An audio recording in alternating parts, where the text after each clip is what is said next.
طرف افغان طالبان کی بلا اشتعال جارحیت کا بھرپور اور مؤثر انداز میں منہ توڑ جواب دینے کا سلسلہ پاکستان کی طرف سے جاری ہے۔ ڈاکٹر ماریہ سلطان صاحبہ نے ہمیں جوائن کیا ہے، انہیں شامل گفتگو کرتے ہیں۔ ڈاکٹر صاحبہ thank you for your time. یقینی طور پر یہ لانگ ڈیو تھا، بار بار ہم بتاتے رہے، انٹیمیڈیٹ کرتے رہے اور نہ صرف افغان طالبان کو بلکہ ثالثوں کو بھی کہتے رہے، لیکن اس سب کے باوجود ساری کی ساری کوششیں جو ہیں وہ رائگاں گئیں اور بالآخر ہمیں وہی کرنا پڑا جو کرنے میں ہم سب سے بہترین ہیں۔ دیکھیے، ہم نے بھرپور کوشش کی تھی کہ اس کو کسی طرح پرامن طریقے سے اس مسئلے کا کوئی حل ڈھونڈ لیتے، اور افغان طالبان کو بھی یہ ایک واضح جو ہے ہم نے راستہ دیا تھا کہ جو ان کے اندر دہشت گرد تنظیمیں موجود ہیں وہ ان کو غیر فعال کریں، اور ساتھ ہی ساتھ اس بات کو مؤثر کریں اور اس کا واقعی یقینی بنائیں کہ ان کی سرزمین دہشت گردی کے لیے استعمال نہیں ہوئے گی۔ لیکن افسوس کی بات یہ ہے کہ انہوں نے آپ کے ملک کے اندر نہ صرف دہشت گردی کی ایک نئی لہر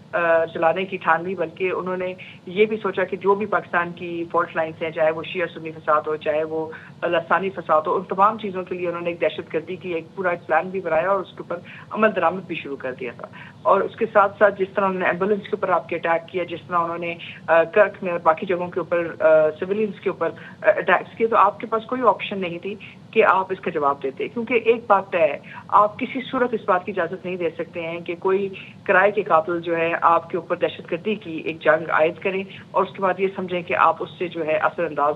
مطلب یا اس سے آپ ان کی اس حکمت عملی سے وہ آپ کے اوپر اثر انداز ہو سکیں گے۔ اچھا ڈاکٹر صاحبہ اس میں اب صورتحال جاتی ہوئی نظر کہاں آ رہی ہے؟ کیونکہ یہ پہلی بار نہیں ہے کہ ہم یہاں پر موجود ہیں، پوزیشن آف اسٹرینتھ بھی ہم پہلے جو ہے دیکھ چکے ہیں، اکتوبر میں بھی، ابھی ہم دوبارہ دیکھ رہے ہیں۔ اس ساری صورتحال میں ہم کیا کیا کر سکتے ہیں؟ دیکھیے، سب سے پہلی بات تو یہ کہ پہلے ہم نے ہمیشہ جو ہے بڑا میئرڈ رسپانس کیا تھا، یعنی کہ ہم نے جو بھی اسٹرائکس کی، پریسیشن اسٹرائکس کی، اور ہم نے انشور کیا کہ جو کولیٹرل ڈیمیج ہے وہ کم سے کم ہو۔ لیکن ہماری ہر شرافت کو، ہماری ہر اٹیک کو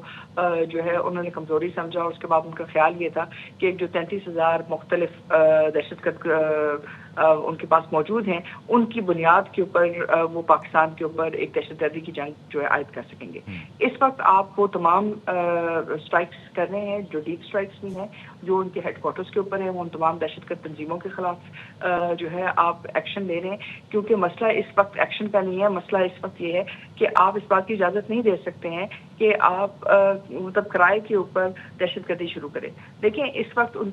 کا الحاق کس کے ساتھ ہے؟ ان کا الحاق ایک ہندوستان کے ساتھ ہے جو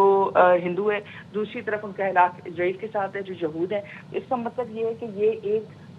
ایسی جنگ لڑ رہے ہیں جس کے اندر نہ ان کو دین کا کوئی امپیکٹ ہے، نہ ان کو مطلب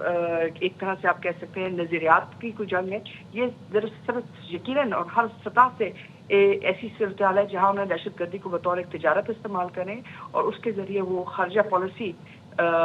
کا ایک ٹول کے طور پر استعمال کرنا چاہ رہے تھے۔ تو آپ کے پاس آپشن کوئی نہیں ہے، اور ہم امید یہ رکھتے ہیں کہ افغانستان کے اندر جو دوسرے گروہ ہیں وہ اس بات کو سمجھیں گے کہ جو غیر قانونی ٹولہ ان کے اوپر عائد ہوا ہے اس کو ان کے خلاف متحرک ہوں اور اپنی جو ان کی جگہ بنتی ہے اس جگہ پہ کھڑے ہوں، کیونکہ کوئی بھی نہیں چاہتا کہ افغانستان مسلسل حالت جنگ میں رہے۔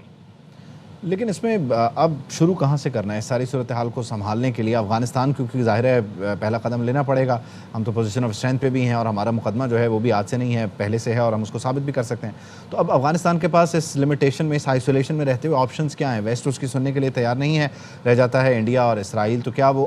آؤٹ ان دی اوپن آ کے اس کا مقدمہ لڑنے کے لیے تیار بھی ہیں، یا وہ صرف اس کو پیسے دے کر اس کو ایز پراکسی یوز کرنا چاہتے ہیں؟ دیکھیے، وہ تو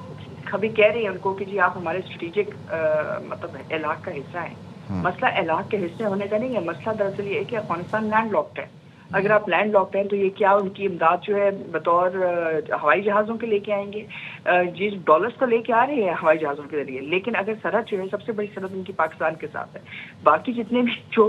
علاقائی طاقتیں ہیں، چاہے اس میں روس ہے، چاہے اس میں چین ہے، چاہے اس میں ایران ہے، ان سب کی طرف سے ایک ہی موقف ہے، وہ یہی ہے کہ آپ دہشت گردی کو ایکسیپٹ نہیں کریں گے۔ سو ابھی اصل مسئلہ یہ ہے کہ جو طالبان رجیم ہے جو اس وقت موجود ہے، اس کو سسٹین کیسے وہ کریں گے؟ دیکھیں، کیونکہ افغانستان ایک عام ریاست نہیں ہے، عام ریاستوں میں طاقت کا مرکز اندرونی ہوتا ہے۔ افغانستان ایک ایسی ریاست ہے جو بہت عرصے تک حالت جنگ میں رہی ہے اور ان کی تمام تر جو طاقت کا مراکز ہیں وہ سرحد کے ساتھ منسلک ہیں۔ سو اگر سرحد کی تجارت بند ہوتی ہے، سرحد کی تمام چیزیں بند ہوتی ہیں، تو یہ ممکن نہیں ہے ہم کے لیے کہ سسٹین کر سکیں۔ دوسرا ایشو یہ ہے کہ جو ابھی ہمارے پاس افغان ریفیوجیز ہیں جو اس وقت دہشت گردی میں ان کا ساتھ دے رہے ہیں، ریکیز کر رہے ہیں، یہ تمام کام کر رہے ہیں، تو کیا ہندوستان ان کو لینے کے لیے تیار ہے؟ ہم تو ان کو ہندوستان بھیجنے کے لیے تیار ہیں. ہم دوسری طرف سے بارڈر کھولتے ہیں, وہ لیں ان لوگوں کو اور رکھیں ان کے پاس. دیکھیں یہ ساری باتیں ہیں. انہوں نے افغان نیشنل آرمی کو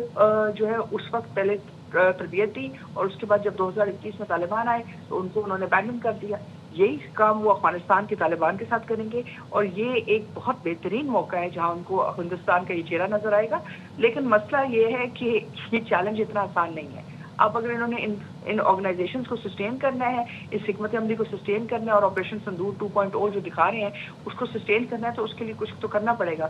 اب ایک اور اپنی عظیمت چاہتے ہیں وہ, مطلب آپریشن بنیال المرصوص کے بعد, تو ہمیں تو کوئی مسئلہ نہیں ہے.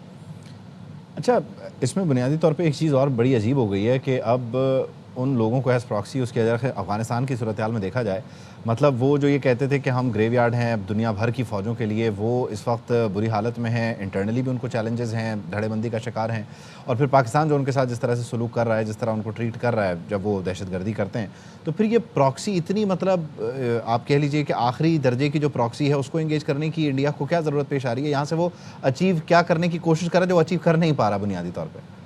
دیکھیں اچیو وہ یہی کرنے کی کوشش کر رہے تھے کہ دونوں طرف سے جو ہے وہ مطلب اس کو آگے لے کے چلتے, کیونکہ ظاہر سی بات ہے اس وقت سب سے بڑا ان کا چیلنج کیا ہے. ان کا سب سے بڑا چیلنج یہی ہے کہ کسی طرح پاکستان کے اوپر اثر انداز ہو سکے, پاکستان کو اندرونی طور پہ غیر مستحکم کر سکے. اور اگر ان کو ایک ڈرگ کارٹل اسٹیٹ مل جاتی ہے جو منشیات فروشی, جو مطلب اسلحے کی غیر قانونی استعمال, یہ تمام چیزوں کو کر رہی ہے, تو اس سے بہتر. برائے مہربانی ہولڈ کیجیے. ٹھیک ہے, ڈاکٹر ماریہ سلطان صاحبہ ہمارے ساتھ موجود تھیں, اور